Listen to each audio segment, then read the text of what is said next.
Hi everyone. Welcome to Agora podcast. I'm your host Vedika, and in this episode I'm very excited to introduce you to Gabriela Ramirez. Gabriela is from hostwriter.org, which aligns with fostering digital democracy and amplifying migrant voices through its various works. Hi Gabriela, welcome Hi. to Agora podcast. Very Thank nice you. to have you here. Thank you so much for having me. Yes. Can you tell us a little bit more about Hostwriter? Yeah, sure.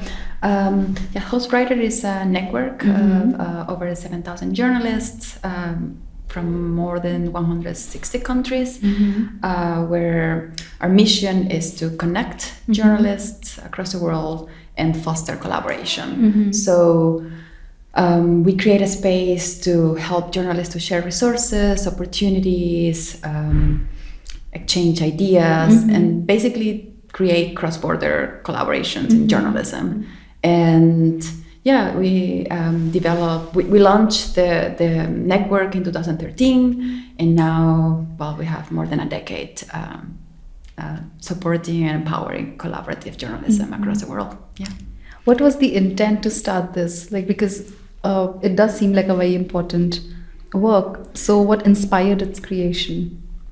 I think Hostwriter was born out of frustration, honestly, like the frustration of how exclusive and isolating journalism can be. I think our founders had this experience, they realized how difficult it was for independent local journalists to collaborate with big outlets. And they had the access, they had local journalists, they had the access, they had the connections, the trust from their communities, but they didn't have the connection to big outlets, right? Sure, to big newsrooms. And then,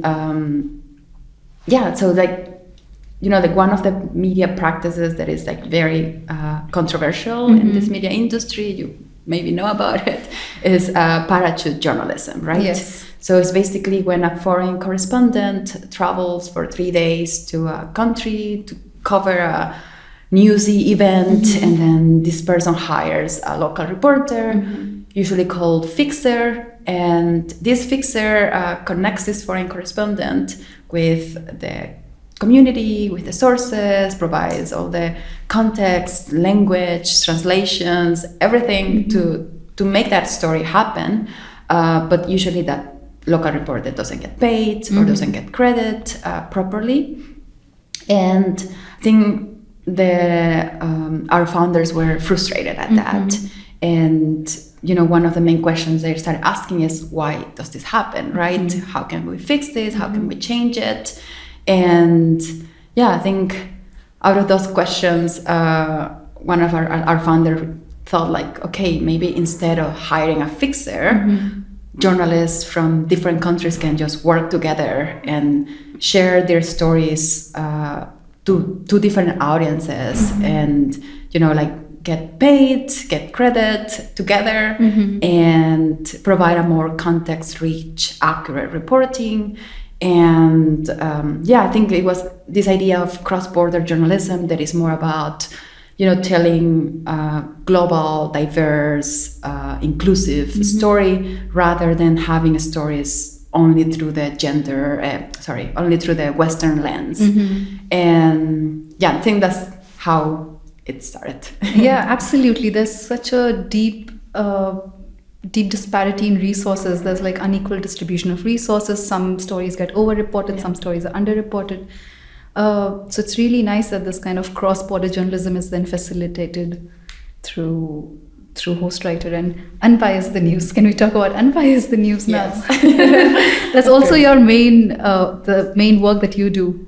Yeah, so at Unbiased the News, I'm the multimedia editor, and I'm very happy to have the opportunity to work there since before we launched the newsroom, basically.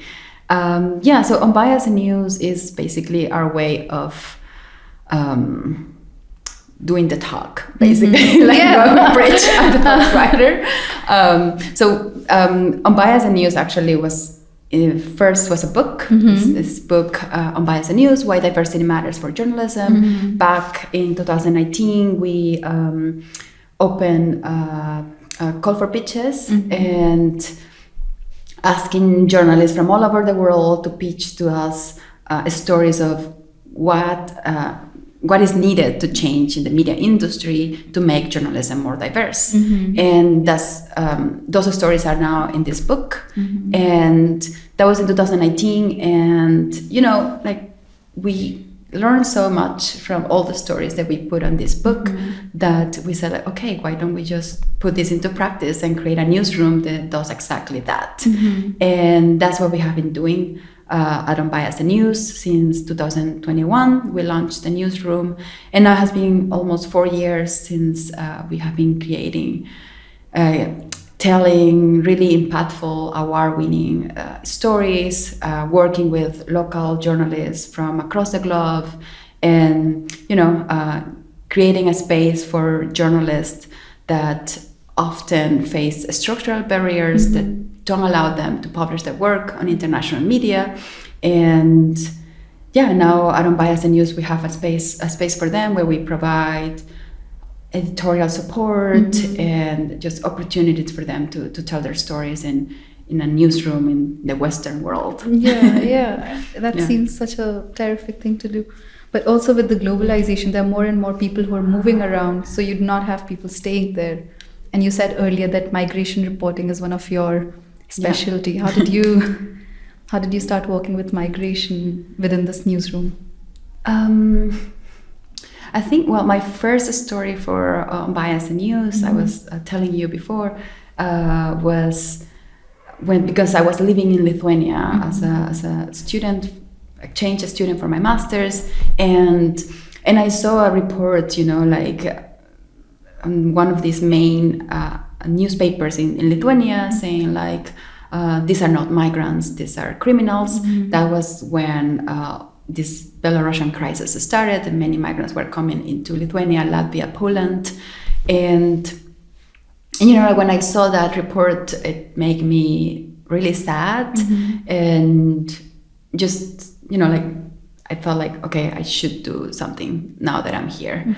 And I wanted to report on this crisis, but from the migrants' perspective, right? And that's really an issue with the migration reporting that we see, is that very often migrants don't get to tell their stories. And then I that's how basically I started reporting for Unbiased News on migration issues.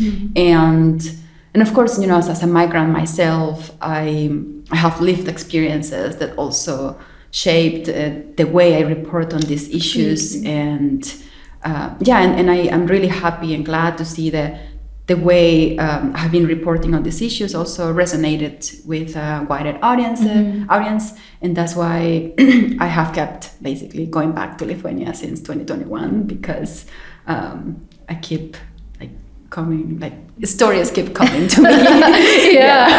If you've been there for 3 years, I'm based in Berlin.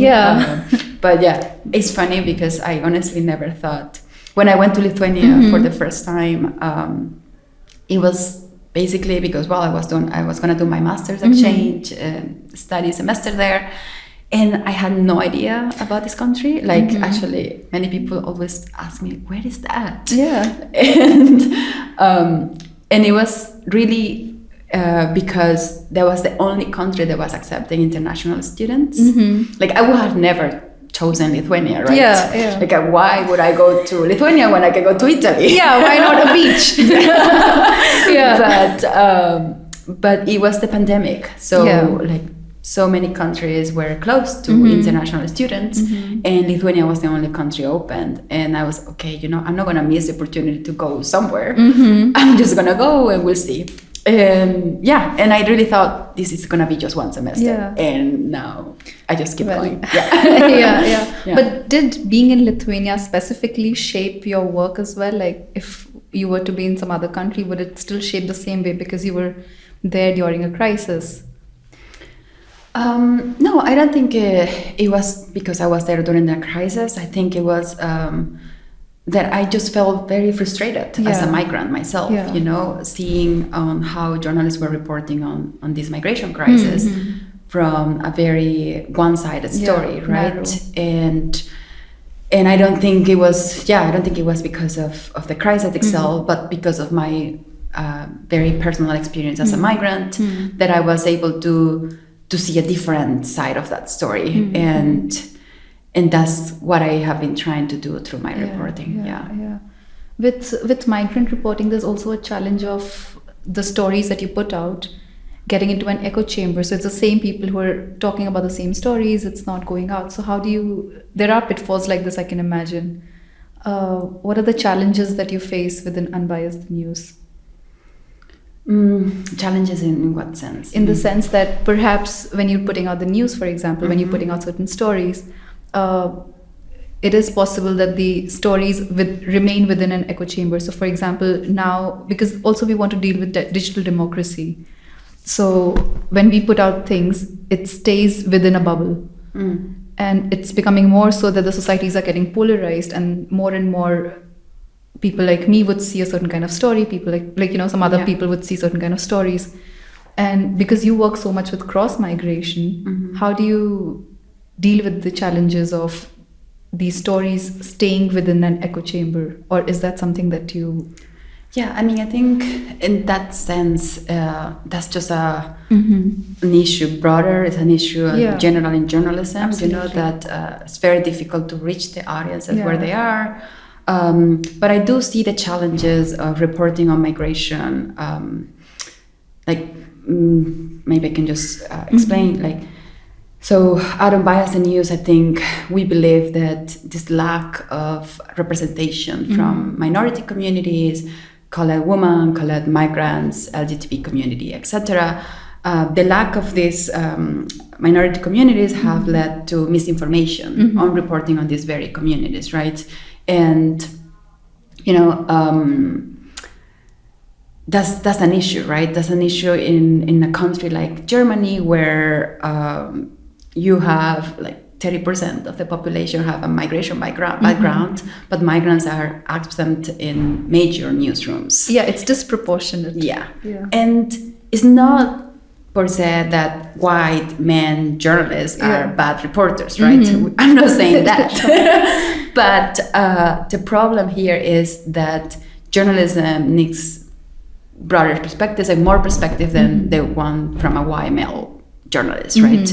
And the only way we can assure that is that we have all these people represented in the newsrooms. In fact, newsrooms should be the last place being so homogeneous, right? And that's the only way we have to fact check each other, to counteract our own biases and assumptions. But yeah, that's, of course, when you have this recipe, it's obvious that you are going to miss perspectives and you're going to miss an angle, or you're going to miss one part of the story. And that's what we advocate for at Unbiased News, to giving more representation to these people. And that's why at Unbiased News we give priority to these underrepresented communities to tell their stories and be able to tell a story that often mainstream media doesn't tell. Yeah, sure. You've also worked as a journalist with them for 4 years now. Yeah. So how have your learnings been? What are the new things that you've probably dealt with, worked with, if you have stories or... I think it's always a challenge to myself to really look beyond the... your own biases. Yeah, my own biases, and to tell a story differently. Especially when reporting on migration, you realize that the audience and people maybe are tired of this topic, right? This is such an issue that keeps repeating and repeating every year, and politicians and everyone is talking about it, so it gets maybe tiring for the readers. So it's always a challenge, or a new experience for me on how can I do migration reporting better, how can I tell more human stories, and and not reproduce stereotypes, amplify this Western lens and As a journalist, one of the things that I grapple with often is to understand the objectivity and subjectivity of journalism, because as much as I want to stick to facts, there are things that you cannot ignore as a human being. Do you face challenges like that as well, where you see migrant stories, where you're interacting with real people, and then you're like, no, be objective and just stick to the facts, but it's real people that we're dealing with. How do we? I don't believe in objectivity. That's like one of the things that you learn at university that's not real. That doesn't work like that in real life. And I think for me it's really about giving context and providing like in-depth knowledge of the topic I'm covering, right? And like also the way we report on these issues is really asking ourselves why, like who is missing in this story, like which part of the story is not being told, and what assumptions are making, and like always our editorial team is asking, who is the dominant narrative here, and how can we flip that? And I think it's really not really, it's beyond objectivity. It's more about like giving agency and providing context. And do you have, so when you work with cross-border journalists, do you also have a certain guidelines that you work with? Because I can imagine that the practices in different countries, because you exist in 180 countries. I mean, the network has journalists from 160 countries, of course. Our newsroom has an editorial team with editors from like 6 countries. Don't fact check me on that. But I mean, so at Unbiased and News, we created our editorial manifesto, and this, like you can look it up in our website.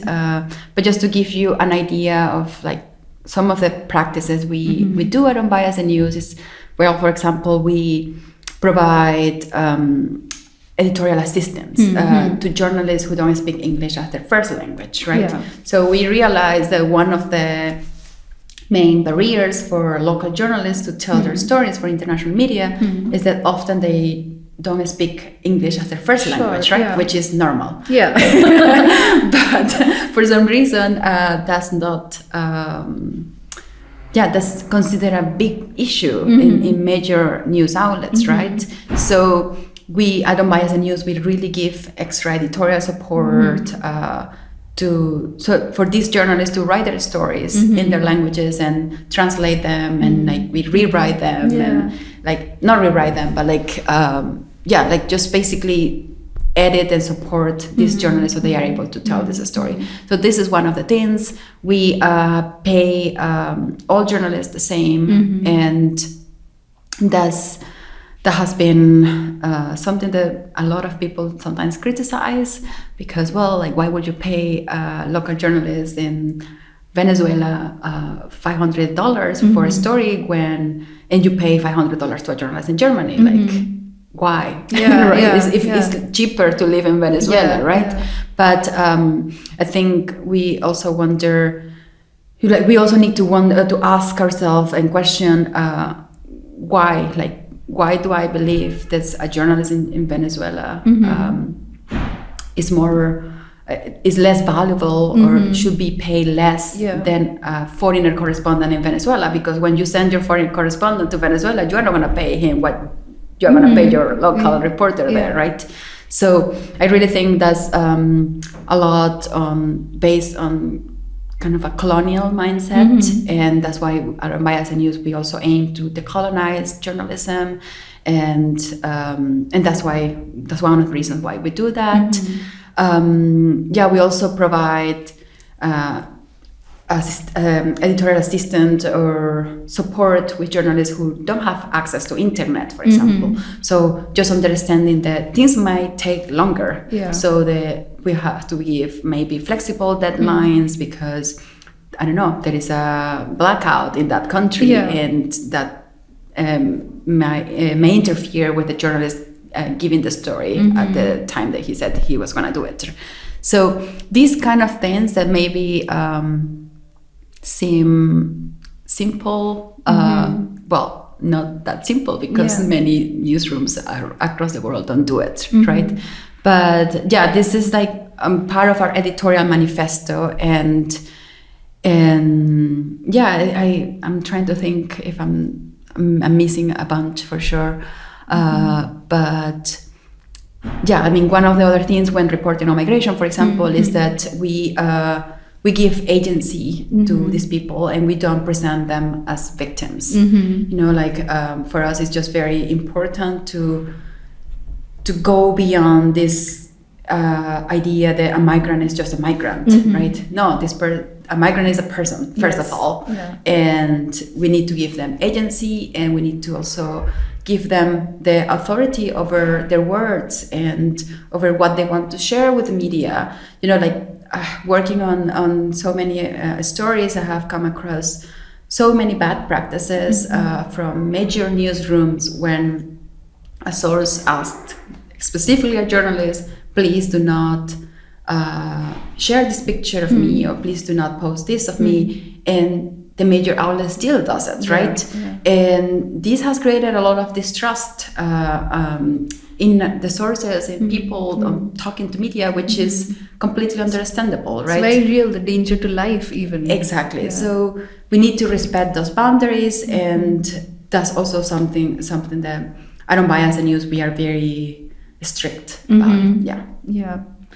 The basic ethics of journalism, I guess but so, yeah. we can't see it. It's really lacking. So yeah, I mean, it's crazy that we have to talk about this still, you know, like advocate for these kind of things. Yeah. So how does collaboration between big newsrooms and on-field reporters, like how do you foster that kind of collaboration within these two? Yeah, I think parts?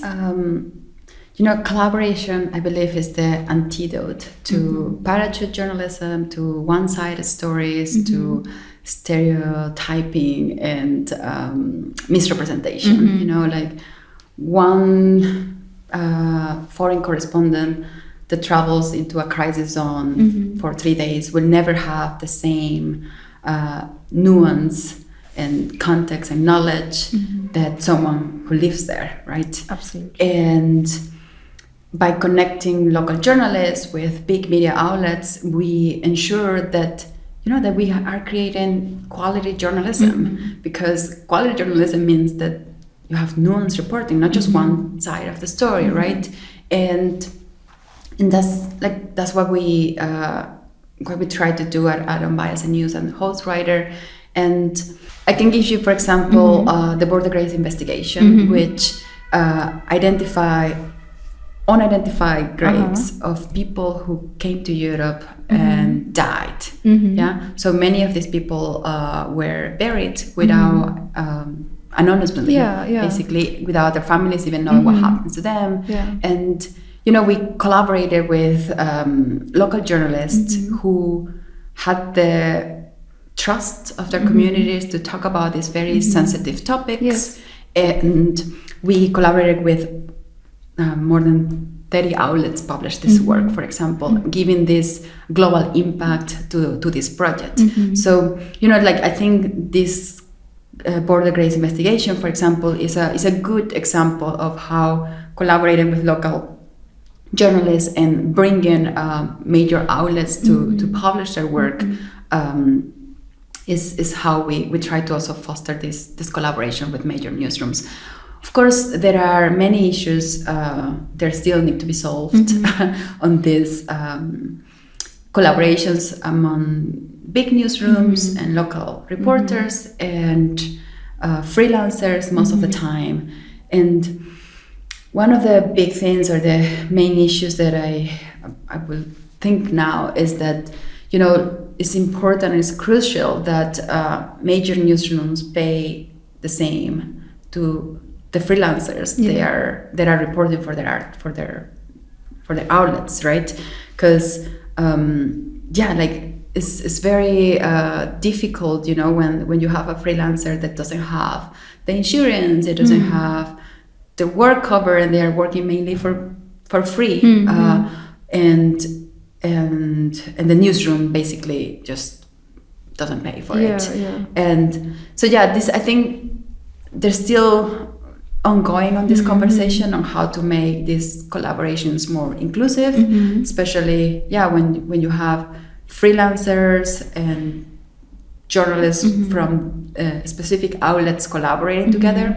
The relationship can be very unequal, and I don't have a solution. I think, I do have a solution. Just pay them properly, credit them properly.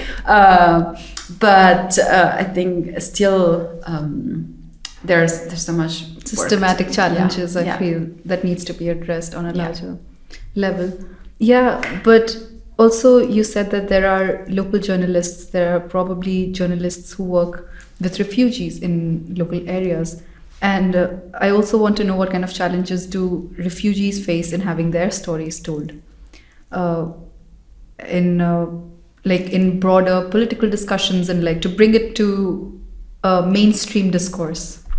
Yeah, I think one of the main challenges with this is just that, often migrants and refugees don't get their stories told. And when their stories are told, they are amplifying stereotypes or just journalists repeating what politicians say, and without even fact-checking these claims, right? And one of the issues, for example, you see it is that right-wing parties often use this migration narrative to create fear, right? To create this instability, and then the problem is when journalists basically just repeat the same information, right? We are not going beyond this sensationalist narrative, but just amplifying it. And Germany is a perfect case study for this, on how we are seeing that this narrative have a real effect on politics and on elections, where migrants have no voice, but the policies that have been created or they have been voted for are going to impact them directly. So I think that's one of the main challenges, this use of this narrative as a political weapon. And it's very easy for politicians as well to just blame migrants. It's an easy cop-out. Right. You just throw your hands and blame it on the migrants. But I think that's when the journalists need to do a better job on reporting on this, on going beyond fact-checking and demystifying all these lies that politicians always say from one side or the other. It's always lies. Also, how media plays a very crucial role in upholding. It's like one of the pillars of democracy even. So if we're not doing the jobs well, it will compromise the integrity of the entire institution that the country stands on. Often media and journalism is known as the fourth power. And it's really critical, the situation we are in now, because when you have these powerful men and owning the main platform where we are trying to spread our work, is very, very challenging how to overcome this when we have seen how Meta or X have already changed their algorithm to suppress independent journalism, and misinformation goes unchecked. So I think at this moment, we as journalists, we are trying to figure out, this AI, social media, and all this rise of authoritarian governments across the world. This will be really the next or the now battleground for press freedom. And, beyond all these issues and challenges that we are facing now, I do believe that the people are not just watching this, you know, like even as democratic rights slip away, people are organizing among themselves. They are thinking ways on how to defend democracy, and again, most of the time, media often reports on what we call at Unbiased News the authoritarian playbook, how politicians and authoritarian governments have suppressed press freedom, eliminate migrant rights, worker rights, women's rights, etc. But there has not been reporting on what are the communities doing, right? What is the civic resistance tactics that people are using to fight against this rise of the right. So at Unbiased News, we recently just launched the Democracy Playbook, and it's not a book yet. Yes. It is a project from Unbiased News, a cross-border project where we are reporting on these communities and their tactics and strategies to defend press freedom, to defend democratic rights, workers' rights, climate rights, etc. And yeah, we are very, very excited about this project. We just launched last week, and we published the first 3 stories from Venezuela, South Africa, and the Philippines. And yeah, I think it's been great. And I'm just also really, I do believe this is going to be a very important, I mean, it's not like a very cool project. It's not only a very cool project. Because it sounds very cool. But it's just a very crucial, important for the time we are living. And I hope that, you know, that this project will spark some inspiration and hope among societies, and see how other people across the world are doing, you know, in their country, that maybe that can work in my country, and maybe I can try the same here, you know. And that's also this cross-border storytelling that helps to really go beyond and connect the world more globally. Yeah. It's also transferring best practices, not just from west to east, or not just from global north to global south, but also across. Exactly. Yeah. So always, you know, often it's like, oh, the global south has so much to learn from the global north, usually. But I think with this project, we are, most of our stories are actually from the global south. And I do believe that the global north will have to learn a lot about them. Amazing. Terrific. Is there anything else that you would like to add about your work or Unbiased the News or Hostwriter? I think I have addressed everything, but I mean, if I can just invite anyone who is listening to this or watching this, it would be to, you know, like really, support independent journalism. I think it is very important for the people now to really see how dangerous are the times we are living, and how much more critical this is for journalism, independent journalism. Well, you know, when you have all these powerful people owning the media. So I think it's really a call to everyone to support independent journalism as they can, and to I mean, if there is any journalist, maybe to join hostwriter.org to create a free account and start collaborating. You know, I often also say that, you know, like if you are a journalist in a privileged position, I don't know, you work for a major newsroom, advocate for quality journalism, meaning collaborative journalism with local journalists that get credit and get paid. So yeah, I think if journalists are listening to this and they have the position to advocate for this within their newsrooms, I invite them to do so. And to just read their stories, visit unbiasednews.org and follow our work, and take the time to appreciate the journalism that a lot of independent media outlets are doing, because it's really not easy. It's not easy work, and it's becoming more challenging every time. So I think, it's time for each of us to step up and support the independent journalism. Yeah.